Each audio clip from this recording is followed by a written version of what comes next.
Hello, learners. Welcome to the Learning Lab. So, our first topic is what is lyric? Okay.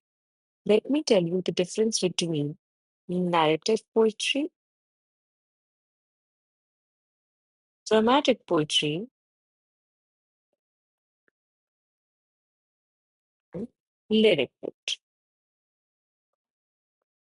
Okay, so basically, your narrative poetry tells you this story. Okay? आप कोई भी story सुना रहे हो through a poem, that is your narrative poetry. What is dramatic poetry? Dramatic poetry is used in plays with dramatic actions. कोई भी drama हो रहा है, किसी ने किसी को मार दिया, किसी ने भाग गया. Yeah, this is your basically जहाँ ड्रामा क्रिएट हो, be it melodrama, novel drama, anything. That is your dramatic poetry. Then what is lyric poetry? Basically, lyric poetry is the person's state of mind or attitude. एक इंसान क्या सोच रहा है. For example मैं I am doing my job. Job के Saturday Sunday weekend पे मैं कहीं घूमने जा रही हूँ. I am just being connected to nature after such a long time, after such a long break. So I will connect to nature. what I am feeling for the nature, this is what I will express in the lyric poetry. Okay, वो आपका personal expression होता है, अपना personal touch देते हैं उसमें, आपके emotions होते हैं उसमें, राइट? आपके for example if I am seeing the landscape, अगर मैं दिल्ली से जा रही हूँ, फॉर एग्जांपल दिल्ली में बहुत पॉल्यूशन है, सो मैं अगर दिल्ली से हिमाचल या उत्तर प्रदेश या दिल्ली की कोई भी ऐसी जगह जा रही हूँ जो बहुत प्रिटी है, बहुत प्रिटी, यहाँ पे सारे लैंडस्केप है, सारे ब्यूटीफुल नेचर है. So what will I see, what will I see? The beautiful nature, scenery beauty देता है. व्हाट मैं क्या फील करती हूँ उस प्लेस के बारे में, मैं क्या फील करती हूँ उस चीज के बारे में, वो लिखूंगी. मेरे इमोशंस जुड़े होंगे उसके साथ, ये मेरे थॉट्स होंगे. जैसे मैंने आपको अभी बताया उस प्लेस के बारे में मैं क्या सोच रही हूँ, वो मेरे थॉट्स है. ऑफ कोर्स फीलिंग्स होंगी, जहाँ पे भी सब फीलिंग्स आ गई, that is your subjective. Okay, आपकी सब्जेक्टिव, सब्जेक्टिव मीन्स आपकी फीलिंग. बेसिकली सब्जेक्टिव इज, अगर it is typically written in first person, I. ठीक है, first person is your I. तो मैं अपनी बात करूंगी कि मुझे अच्छा लग रहा है यहाँ पे आके, मुझे ऐसा लग रहा है, मुझे वैसा लग रहा है. This is the first person and can be quite musical in quality. Of course you are feeling love, maybe आप अपने लवर के साथ हो, maybe you are alone on a solo date. It is all about the self love you are writing about. ठीक है, it is musical in quality. Musical, अच्छा, musical कैसे हो सकती है क्वालिटी में? मे बी लास्ट में rhythm हो. ठीक है, लास्ट में आपका रिदम हो. जैसे फॉर एग्जांपल पंजाबी बड़े यूज करते हैं इसको.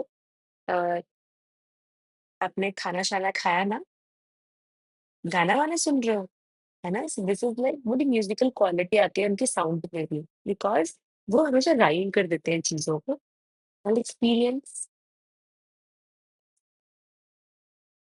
एक्सपीरियंस और sorry expression, emotions, thoughts, feelings. Okay? It expresses personal emotions and thoughts, usually shorter than the narrative poems. Narrative poems थोड़ी long होती है and lyric short होता है. Often uses vivid imagery and musical elements. Vivid imagery is like, जैसे मैं beauty nature की बात कर रही थी. This is your vivid imagery. What is vivid imagery? Basically to produce powerful feeling or strong. मतलब आप, अगर मैं फॉर एग्जांपल मैं एक माउंटेन एंड सन को एक्सप्लेन मैं बता रही हूँ कि मुझे देखकर कैसा लग रहा है, तो एज अ रीडर आपको वो फील हो रहा होगा कि आप शायद मेरे साथ ही हो. आपको शायद वो इमेजेस आपके माइंड में चल रही होंगी. Okay, I am seeing the beautiful red sun, I can see the sunset which is pinkish in tone. So आप इमेजिन कर पा रहे हो, that is the vivid image. आप प्रॉपर क्लियरली अपने माइंड में मैं जैसे डिस्क्राइब कर रही हूँ, as a reader, as a reader can imagine the scene. आप एक्सपीरियंस कर सकते हैं घर में बैठ के. ठीक है, फॉर एग्जाम्पल हम रीड करते हैं कोई नॉवल, हम घर में बैठ के उस चीज को एक्सपीरियंस कर पाते हैं। ठीक है। उसके बाद मैंने एग्जाम्पल दिया है to a skylark by PV Shelley. ना जो हम अभी नेचुरल ब्यूटी की बात कर रहे थे, वही पीवी शैली ने बात की। So if you are interested, please read this work to skylark. और अगर आप नहीं भी पढ़ना चाहते हैं, दैट्स ऑल राइट। जैसे मैंने आपको एग्जाम्पल्स एक्सप्लेन किया है कि हम कहीं बाहर जाते हैं एंड ऑल दैट, आप भी अपने एग्जाम में ऐसे एक्सप्लेन कर सकते हैं, बिकॉज ऑफ कोर्स अगर आपके एग्जाम में 20 लिखेरी डिवाइसेस और फॉर्म्स है, you can not learn examples of everything. याद हो जाते हैं, you have a very good memory. याद नहीं होते, that's all right. Right your own example, make your own example. Next is your sonnet. Now, what is sonnet? Two types of sonnet. No? That is your Shakespearean sonnet or English sonnet and Petrarch and Italian. So basically, sonnet, Petrarch कौन था? He was a person who brought sonnet to England. ठीक है, England में ये poetic जो structure है sonnet का, जो पोइटिक फॉर्म है, वो पेट्रार्क लेकर आया था। अब पेट्रार्क ने जो हमारे पास स्ट्रक्चर दिया था, जो डिवाइड किया था, दैट वाज दिस राइमिंग। ठीक है। बात शेक्सपियर को ऐसा लगा कि इसमें म्यूजिकल क्वालिटी नहीं आ रही। ठीक है, तो शेक्सपियर ने टोटल चेंज कर दिया हमारा। अब चेंज कैसे हुआ? जैसे फॉर एग्जाम्पल, अगर Petrarchan A B B A B B B, okay, then तो शेक्सपियर ने कैसे कर दिया था हमारा A B C D E F G G. Okay, अगर Petrarch wasn't seeing the proper musical quality, but Shakespeare को प्रॉपर म्यूजिकल क्वालिटी चाहिए थी। ठीक है, इसलिए शेक्सपियर ने थोड़े से चेंजेस कर। अब सोनेट होता क्या है? अच्छा, राइमिंग स्कीम कैसे आप फाइंड आउट करोगे, हम वो भी सोच करते हैं। हम इसको भी स्टडी करेंगे, don't worry. So what is sonnet? Sonnet is a 14 line poem. ठीक है, हमेशा सोनेट में 14 लाइन्स होती है। ठीक है, फर्स्ट पॉइंट, सोनेट कितने टाइप के होते हैं? दो टाइप के। पहला आपका कौन सा है? Shakespearean sonnet. Second is your Petrarchan sonnet with a specific structure. Yes. Then I will just show you how you can how you can find the rhymes. These are the lines from a sonnet that is from Shakespeare. Shall I compare thee to a summer's scent? Now, just count the lines. Yes. These are the 14 lines, and this is a Shakespearean sonnet. These has 14 lines. Now, how it is divided? So, it is divided into three quatrains and one closing couplet. Okay, three quatrains. One quatrain is of 4 lines.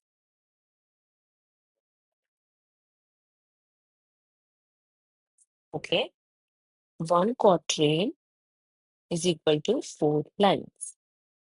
We have three quatrains,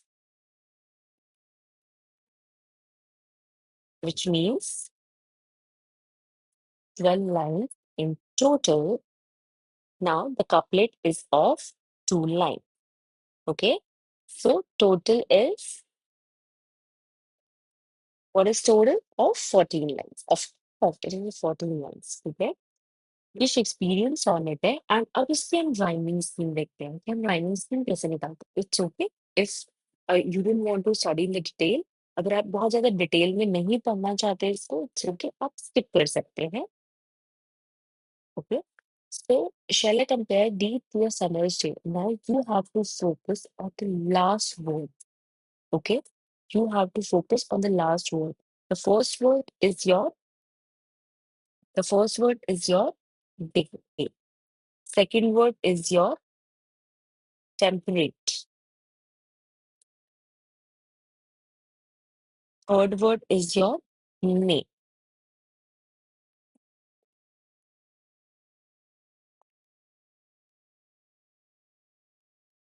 Next, date and shine. Next is your dimmed, declined, dim, decline, declines. Okay. Next, untrimmed, fade,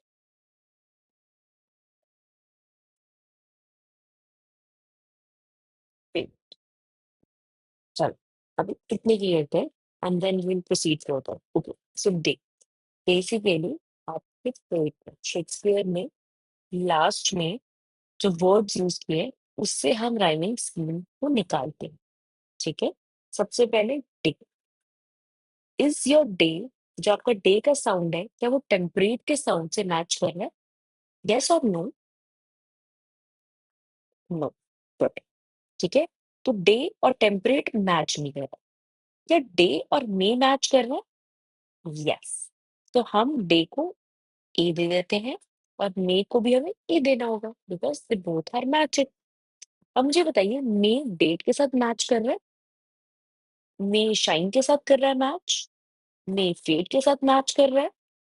नहीं कर रहा. Which means day and may are the only make match. ठीक है. Now let us see temperate. Temperate के साथ match कर रहा है? टेम्परेट, डेट, है ना. टेम्परेट एंड डेट हम इन दोनों को बी एंड बी दे दे. यस. नेक्स्ट, शाइन के साथ डिम मैच कर रहा है? डिम नहीं कर रहा. शाइन के साथ डिक्लाइन मैच कर रहा है?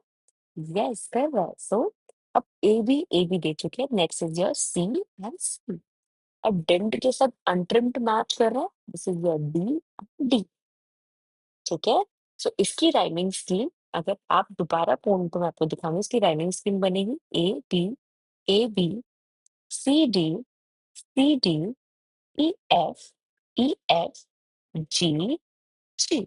चलिए अब हम एक बार पोम देखते हैं. What is the rhyming scheme? A, A. Next B, A. Yes. B. Next. Yes. C. Next. Yes. D. Next. Yes. C. Yes. D. Yes. वो. Yes. E.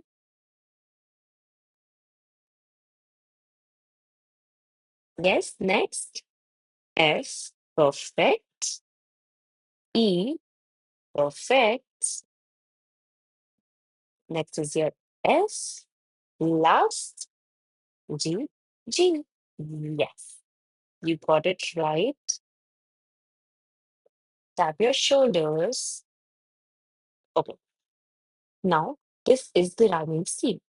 Of course, if you will hear the sound of the poem, you will see the rhythm. It's giving the musical quality. And same, Petronkin का भी same आपका 14 liners होंगे. Of course, पेट्रॉन्किन इसको follow नहीं करेगा but पेट्रॉन्किन की 14 lines होंगी. इसके बाद पेट्रॉन्किन की भी राइमिंग स्कीम है but Petrarchan rhyming scheme is different from Shakespearean rhyming scheme. And this is your Shakespearean rhyming scheme, and this is your Petrarchan rhyming scheme. If I've given the same example, shall I compare these to a summary sing? Okay, this is your example. Please learn 2 lines of the example if possible. Okay, next is your blank verse. What is blank verse? As the name suggests, verse is a poetical meter. Like, of course, you will be like it is a line in the poem. Okay, this is verse. Now, what is blank? Blank is like it doesn't have any rhyming. Basically आप एक pome लिखोगे जिसमें कोई rhyming नहीं होगी. जो हमने read किया था, डेट मे के साथ कुछ मैच कर रहा था, डेट के साथ टेम्परेट मैच कर रहा था, टिम के साथ ट्रिम मैच कर रहा था, डिक्लाइन के साथ शाइन मैच कर रहा था. So everything was matching. ठीक है. बट ब्लैंक वर्स में कुछ भी मैचिंग नहीं होता. ठीक है, कुछ मैच नहीं कर रहा होता. Blank verse is a unrhymed poetry written in iambic pentameter. It is often used in dramatic and narrative verse. देखो अब इसको ड्रामेटिक में यूज होता है और नैरेटिव पोइट्री में यूज होता है बट लिरिक में ये यूज नहीं होता. लिरिक में ये यूज नहीं होता क्योंकि लिरिक में इमोशंस होते हैं। क्या होता है? सब्जेक्टिविटी होती है, पर्सनल टच होता है। ठीक है। और जहाँ पे भी इमोशंस होंगे, जहाँ पे पर्सनल टच होगा, वहां पे राइमिंग जरूर मिलेगा, ऑफ कोर्स मिलेगी। ठीक है। पर ड्रामेटिक या नैरेटिव में नहीं होगा। अब कैरेक्टरिस्टिक्स क्या है? Written in iambic pentameter, 5 feet per line with each foot in iambic, and do not write line. What is iambic pentameter? Okay. What is iambic pentameter? फिर में भी थोड़ा सा टेक्निकल चीजें होती हैं, बट आई कैन एक्सप्लेन में very simple words. एक आपका होता है फुट, एक आपका होता है फीट। ठीक है। 1 foot is equal to 2 syllables, मतलब साउंड होती है। ठीक है। नाउ फुट का, this is singular, this is plural. ठीक है। फुट एंड फीट का डिफरेंस समझ में आता है? ओके। नाउ अगर 5 फीट की बात हो रही है तो उसमें आपको 10 syllables मिलेंगे। 10 syllable मीन्स 10 साउंड। ठीक है। 5 feet is equal to 10 syllable, 10 syllables is your basically sound होती है आपकी। क्या सिलेबल मीन साउंड। ठीक है। अगर चलो हम यही वाली लाइन ले लेते, shall I compare these to a summer से, अब साउंड कैसे फाइंड आउट करते हैं? फॉर एग्जाम्पल मैंने शेल बोला, शेल में कोई ब्रेक आया? Was there any break? तो मैंने बोला आपको शेल, नहीं, सीधा साउंड बाहर निकली। So this is your one sound. Shall I में कोई problem? No, this is your second sound. Compare, come, जब हमने एम बोला उसने हमारे मुंह को बंद कर दिया, बट विच मीन्स एक ब्रेक आया बीच में। तो हम कंपेयर को दो में डिवाइड करेंगे, pre and full. For example अगर मैं बोलूँ कि फुल, कितने साउंड है इसमें? वन। फुल, फिल, इसमें टू। फुल, फिल, मेंट, इसमें थ्री। फुल फिल मेंट, फुल फिल फुल। ठीक है। फुल में एक साउंड है आपके पास, फुल फिल में 2 साउंड्स है, फुल फिल मेंट में 3 साउंड्स है। ऐसे ही शेल में आपकी 1 साउंड है, आई में आपकी 2 साउंड है, कम पैर में आपकी 2 साउंड्स है, तो मैंने 3 और 4 नंबर दे दिए। D, this is D. ठीक है। 5, 2, 6, सेवन, सम, अगेन, एम ने फिर रोक दिया साउंड को। This is your 8 and this is your 9, summers day, this is your 10। ठीक है। आपके 5 फीट में, ठीक है, आपके 5 फीट में क्या होता है? 10 syllables होते हैं, 10 साउंड होते हैं। ठीक है। This is your iambic pentameter। I hope इतना समझ में आया। अब इसका एग्जाम्पल है आपका Hamlet by William Shakespeare. Hamlet is a work, is a play, not a novel. William Shakespeare ने नॉवल नहीं लिखी है, उसने प्लेज लिखे हैं। You have to keep this in your mind. Basically 10 syllables, एक लाइन में आपको 10 syllables होंगे बस। ठीक है। मतलब या तो आप 5 फीट बोल लीजिए या आप 10 syllables बोल लीजिए, बात एक ही है। आई होप इतना समझ में आया। The next topic is ballad और ballet. Now what is ballad और ballet? First of all we'll see the difference between the pronunciation। ठीक है। एन हम प्रोनाउंस नहीं करेंगे, तो फ्रेंच का कोई वर्ड बोलते हैं तो बेसिकली लास्ट का जो लेटर होता है वो कभी प्रोनाउंस नहीं होता। अगर हम फ्रेंच प्रोनाउंसिएशन बोल रहे हैं तो दैट इज बैलेट। अगर हम इंग्लिश प्रोनाउंसिएशन बोल रहे हैं तो इसको बैलेट बोलें। ठीक है। अब बैलेट क्या होता है? Ballot is your narrative poem. ठीक है। बैलेट क्या होता है? नैरेटिव पोएम होती है जो ऑफ कोर्स एक स्टोरी बताती है। ठीक है।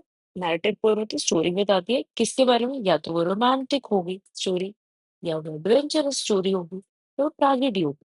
कुछ मे बी लास्ट में हमारी, जो मैं स्टोरी सुना रही थी उसमें हीरो की डेथ हो जाती है, या हीरोइन की डेथ हो जाती है, या विलन हीरोइन को ले जाता है। या कुछ भी बहुत ट्रेजिक एंड होता है, कोई मर जाता है या कुछ बहुत ही मॉर्नफुल सिचुएशन हो जाती है। मॉर्नफुल इज सैड, ठीक है? मॉर्नफुल is your sad situation. Word is your more, mean sad, ठीक है? सो आपके रोमांस पे हो सकते हैं, एडवेंचर पे हो सकते हैं, ट्रेजेडी पे हो सकती है। बेसिकली कैरेक्टर्स इसके tales a story often with a dramatic और इमोशनल एलिमेंट। उसमें आपका ड्रामेटिक एलिमेंट आ सकता है, इमोशनल एलिमेंट आ सकता है। फॉर एग्जाम्पल अगर हम रोमांस में रोमियो एंड जूलियट की बात करते हैं, ऑफ कोर्स दोनों लवर्स थे, ठीक है? एक बहुत ही ड्रामेटिक एलिमेंट होगा, घर पे बताना उनके घर की राइवलरी चल रही थी, जैसे आजकल होता है casteism and all that. Then emotional element हो राइम स्कीम, बहुत ही रेगुलर राइम स्कीम होती है, ए बी और A B C B, normal rhyming scheme होती है, ठीक है? Which means this is not blank verse. Blank verse में राइमिंग स्कीम नहीं होती, वहीं पे बैले में राइमिंग स्कीम होती है। ओके, मैंने यहाँ पे एक एग्जाम्पल दिया हुआ है, अगर आपको याद हो जाता है वेल एंड गुड, नहीं तो आप अपना एग्जाम्पल क्रिएट कर सकते हैं। Example in the rhyme example is the rhyme of the ancient mariner by Samuel Taylor Coleridge. The poem recounts the mariner's adventure and supernatural experiences. Basically, for example, अगर हनुमान जी लेने जाते हैं, this is an example from Indian mythology. अगर लक्ष्मण जी के लिए book लेने जाते हैं जड़ी बूटी, तो वो पहाड़ों के थ्रू जा रहे हैं, ठीक है? वो उनके सामने कितने सारे बैरियर्स आ रहे हैं, वो पूरी एडवेंचरस स्टोरी जब हमें सुनाई गई, this is your ballet. Epic क्या होती है? Mahabharata is your epic. Mahabharata is your epic, जो बुक है Mahabharata, that is your epic. Ramayana, that is your epic, ठीक है? जो आपकी बुक है जिसमें स्टोरी सुनाई जा रही है, ठीक है? कैसे पांडव एंड कौरवास की लड़ाई हुई, कैसे महाभारत का युद्ध हुआ, कौन जीता, कैसे हुआ, अब एवरीथिंग, इसमें सब कुछ एक लॉन्ग मैनर से, एक लॉन्ग एक लाइक स्टोरी के मीडियम से बताया गया, ठीक है? That is your long narrative poem. Basically epic is your कि जब आपको लॉन्ग गाथाएं होती है, ठीक है? ऑफ कोर्स गाथा is not an epic but वो फोक लोर है। तो जब आपको लॉन्ग सी स्टोरी सुनाई जाती है एक पोम के मेथड से, इफ यू रिमेम्बर जब रामायण में लास्ट में लव कुश पूरी कहानी सुनाते हैं, ठीक है? कि क्या क्या हुआ, कैसे हुआ, बट बहुत ही पोएटिक अंदाज में। This is your narrative poem और ये काफी लॉन्ग होती है, आपको पूरी स्टोरी सुनाई जाती है, ठीक है? अब इसमें heroic deeds, heroic deeds is what, जैसे राम जी ने कैसे रावण को मारा, ठीक है? उन्होंने कैसे उनके साथ में कैसे हनुमान जी ने उनकी हेल्प करी, कैसे हनुमान जी गए जड़ी बूटी लेने, कैसे आपके जो भी कैरेक्टर्स थे उन्होंने कैसे हेल्प आउट किया, एक दूसरे को कैसे हेल्प करी कि वो सीता जी को वापस लेकर, है ना? उनकी हीरोइक डीड्स, कोई भी वॉर हो रहा है, फॉर एग्जाम्पल वर्ल्ड वॉर चल रहा है, बेसिकली हीरोइक डीड मीन्स आप कुछ बहुत बहादुरी का काम कर रहे हो, ठीक है? Event of great significance to the culture of nation, आप नेशन के लिए कर रहे हो, आप कल्चर के लिए कर रहे हो, टेक्स्ट लेंदी होगा, ऑफ कोर्स लॉन्ग होगा तो लेंदी होगा, ऑफन डिवाइडेड इनटू बुक्स और सेक्शंस।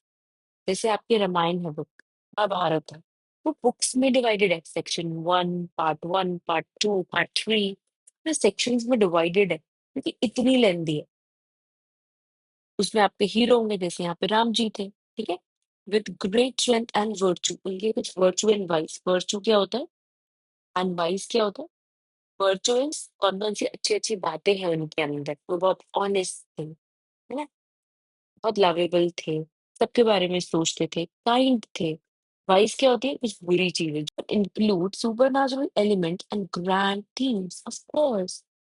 उस टाइम पे टेक्नोलॉजी नहीं थी, स्टिल वो लोग रावण सीता जी को कैसे लेकर गए थे, है ना? उनका एक काइंड ऑफ व्हीकल था, एक बहुत ही सुपर नेचुरल एलिमेंट ऐड कर दिया, ग्रैंड थीम होंगे। अगर आप देख सकते हो उनके कैसल्स बहुत ग्रैंड होते हैं। इज योर एग्जाम्पल, अपने कल्चर से एग्जाम्पल दे सकते हैं। Next is allegory. So if I am saying this is an allegorical work, इसका क्या मतलब है? बेसिकली उसमें कुछ कैरेक्टर्स होंगे जो किसी को सिंबलाइज कर रहे हैं। I already told you that symbolic meaning क्या होता है, हिडन मीनिंग होता है। फॉर एग्जाम्पल, अगर मैं कुछ सिंबल्स यूज कर रही हूँ, बेसिकली मैंने एनिमल्स एज अ कैरेक्टर्स ले लिया, ठीक है। अब मैं, जैसे फॉर एग्जाम्पल लायन, लायन किस चीज का सिंबल होगा, पावर का, ठीक है। लायन पावर का सिंबल होगा, है ना। अगर मैं बात कर रही हूँ फॉर एग्जाम्पल चीता की बात कर रही हूँ, that is the symbol of, चीता किस चीज का सिंबल होगा, फास्ट, ठीक है। अगर मैं बात कर रही हूँ रैबिट का, ट्रुथ का सिंबल बना रही हूँ, ठीक है। मैं लिजार्ड को इविल का सिंबल बना रही हूँ। अब मैं इन सब कैरेक्टर्स, ये मेरे कैरेक्टर्स हैं, ये उनके बारे में है कि वो इसको सिंबलाइज कर रहे हैं। अब मैं क्या करूंगी, लास्ट में इन सबको, जैसे इन सब की फाइट दिखा दूंगी, लायन, चीता, रैबिट, माउस, लिज़ार्ड सब लड़ रहे हैं, लास्ट में माउस को मैं विन करा देती, ठीक है, मैं इसको जिता देती। विच मीन्स मैं अपनी स्टोरी से क्या बताना चाहती हूँ कि ट्रुथ सबसे ऊपर है, ठीक है। Truth is the most powerful thing, ठीक है। जब राम जी एंड रावण की लड़ाई हुई, उसमें क्या हुआ कि दोनों की फाइट में एक चीज समझ में आई है, एक मॉरल मिला है, हमेशा जीत होती है, ठीक है। जो सच है वो हमेशा जीतता है, बुराई पे अच्छाई की जीत हुई है, ठीक है। तो एलिगोरिकल क्या होता है, नैरेटिव होता है ऑफ कोर्स, ठीक है। नैरेटिव होता है मतलब एक स्टोरी बताएगा वो, इसमें कैरेक्टर्स और इवेंट सिंबलाइज करते हैं एब्स्ट्रैक्ट कॉन्सेप्ट। अब एब्स्ट्रैक्ट कॉन्सेप्ट क्या होते हैं, टू टाइप्स ऑफ होते हैं again, concrete and abstract. Concrete is physical things जो आप देख रहे हो, फॉर एग्जाम्पल आप अपने सामने फोन की स्क्रीन देख रहे हो, दैट इज अ कॉन्क्रीट, आप टच कर सकते हो, देख सकते हो, ठीक है। एब्स्ट्रैक्ट इज जिसको आप टच नहीं कर सकते हो, ये दीज आर योर आइडियाज, आप अपने आइडियाज को टच कर सकते हो, नहीं कर सकते ना, दैट इज नॉट टेंजिबल, है ना, आप टच ही नहीं कर सकते, मतलब फिजिकल, या आप टच को टच नहीं कर सकते, आइडियाज है। फॉर एग्जाम्पल अगर मैं लव बोलूं, लव इज एब्स्ट्रैक्ट, बट अगर मैं टेबल बोलूं, टेबल इज योर कॉन्क्रीट, ठीक है।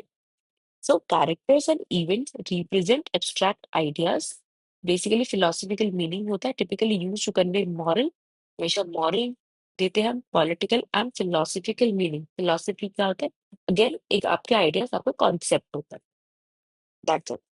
Example Animal Farm by George Orwell। इसमें उन्होंने एनिमल कैरेक्टर्स को यूज किया था, एनिमल कैरेक्टर्स के कुछ सिंबल्स थे एंड उन सिंबल्स के थ्रू उन्होंने समझाई थी चीज, दैट्स इट।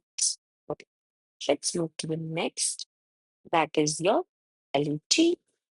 ये मॉर्निंग पे लिखी जाती है। व्हाट इज मॉर्निंग, जब कोई मर जाता है या किसी की याद आ रही होती, ठीक है, दैट इज सैड। एलिजी क्या होती है, सैड पोम होती है, मेमोरी किसी की याद में लिखी जाती है of someone who has died, और इन लेमेंटेशन ऑफ समथिंग लॉस्ट, कोई चीज आपकी खो जाती है, उसके गम में, लेमेंटेशन इज गम में लिखी जाती है, कोई चीज खो जाती है, किसी की याद आ रही होती है, कोई मर जाता है। इस केसेस में जब भी आप बेसिकली सैड होते हो, मॉर्न, ठीक है, मॉर्न कर रहे होते, मॉर्न इज सैड हो रहे होते, मॉर्निंग सैड सिचुएशन के आप उसके थ्रू जा रहे होते हो, ठीक है। Reflects on loss and morning often has a melancholic, melancholic is also sad। आपको प्लीज ये वर्ड्स अपने नोटबुक में लिखने होंगे, सो दैट एग्जाम के टाइम पे आप इसको यूज कर पाओ and you can attain very good, you will attain like full marks, okay। and a contemplative tone, contemplative क्या होता है, melancholic is sad, now what is contemplative, serious, जब आप of course आप किसी को याद कर रहे हो, या कोई मर गया है, ठीक है, किसी किसी की डेथ हो गई है, सो ऑफ कोर्स आप सीरियस हो जाते हो, आप बहुत सोचने लग जाते हो कि अरे जिंदगी के मायने है क्या। मतलब आपको पता नहीं है, आप रात को किसी से बात करके सो रहे हो और सुबह किसी से बात नहीं कर पा रहे because he is not there, he is not there with you, है ना? इसीलिए बोला जाता है कि इंटेंशंस अच्छे होने चाहिए। लाइफ में इंटेंशंस अच्छे होंगे, then you will not face any problem. You know why you will not face any problem? Because आपने इंटेंशनली कभी किसी का गलत सोचा ही नहीं है। जैसे रात को आप किसी के साथ, may be in the society आप किसी के साथ लड़ के सोए हो, ठीक है? आप किसी के साथ लड़ के सोए हो कि आपने गाड़ी क्यों यहाँ पार्क कर दी, this is not your space, कोई ऐसे एक्स वाई जी आप उनके साथ में लड़ रहे हो। नेक्स्ट आपको पता चलता है दैट पर्सन जिनसे आप लड़ रहे थे, दैट और she just died of heart attack. और वो कितना बुरा लगेगा कि that person is not there with us, यार मैंने कितना गलत बोल दिया। तो मैं किसी के साथ कुछ नहीं बोलूंगा, और अब आप कुछ कर नहीं सकते। कंटेम्पलेट बहुत सीरियस है, बहुत ही थॉटफुल। ठीक है, आप सोचने लग जाते हो, बहुत डीप थिंकिंग, डीप थॉट्स में चले जाते हो अपने। ठीक है। दिस इज कॉन्टेम्पलेटिव टोन, कि अरे काश मैं ऐसा नहीं करता। सो आपके इंटेंशन अच्छे होने चाहिए। ऐसा बोला जाता है, मस्जिद को ढाइए, मंदिर को तोड़िए, बट कभी किसी का दिल मत तोड़िए। है ना? क्यों बोला जाता है ऐसा? क्योंकि आप किसी को इंटेंशनली हर्ट नहीं कर सकते। ओके, इसका एग्जांपल है Elegy Written in Country Churchyard by Thomas Gray और Thomas Gray, whatever you want to say. This poem meditates on death and the lives of humble people buried in the churchyard. इस pome में क्या था basically? वो बहुत ही sad हो रहा है। Hymn, what is hymn? Hymn is the song poem of praise. Basically अ, किसी की तारीफ करनी हो और पोएटिक अंदाज में सॉन्ग गाना गाना हो उसके लिए, this is known as hymn. ठीक है, typically directed towards a deity और expressing religious devotion. Basically hymn are like bhajan, है ना? जैसे आप कृष्णा जी पे भजन गाना चाहते हैं, आप उनकी प्रेज करना चाहते हैं, या आप राधा कृष्ण के प्यार के बारे में बात करना चाहते हैं, आप उनकी तारीफ करना चाहते हैं, तो आप गाना गा के उनकी तारीफ कर रहे हो, उनको बुला रहे हो कि आ जाओ आप भी, तो है ना? हम जैसे दिवाली पे ऑफ कोर्स गणेश जी की पूजा करते हैं, उनके लिए गाना गाते हैं, उनके बाद उनको प्रेज़ करते हैं कि आपकी वज़ह से हम इतने हमें ऐसी लाइफ़स्टाइल मिला है। लक्ष्मी जी को प्रेज़ करते हैं सो दैट वो हमें और ज़्यादा धन दे। हम सरस्वती माँ को प्रेज़ करते हैं। क्यों करते हैं प्रेज़? क्यों? क्यों करते हैं? बिकॉज़ ऑफ कोर्स हमें नॉलेज मिले, हमें विज़डम मिले। हम गणेश जी की बात करते हैं, उसमें न्यू बिगिनिंग की बात। अगर हम हनुमान जी की बात करते हैं, तो उसमें स्ट्रेंथ की बात। ऐसे हम लॉर्ड शिवा की बात करते हैं, how can I forget him? Lord Shiva की बात करते हैं, अगेन हम स्ट्रेंथ एंड एंड्योरेंस की बात कर रहे हैं, हम पावरफुलनेस की बात कर रहे हैं। बट आपको लिटरेचर एग्जाम्पल्स देने हैं, दैट्स नॉट इम्पोर्टेंट। आपको याद हो जाता है, दैट्स ऑल राइट। आपको नहीं याद होता है, प्लीज अपने रिलीजन से एग्जाम्पल दीजिए।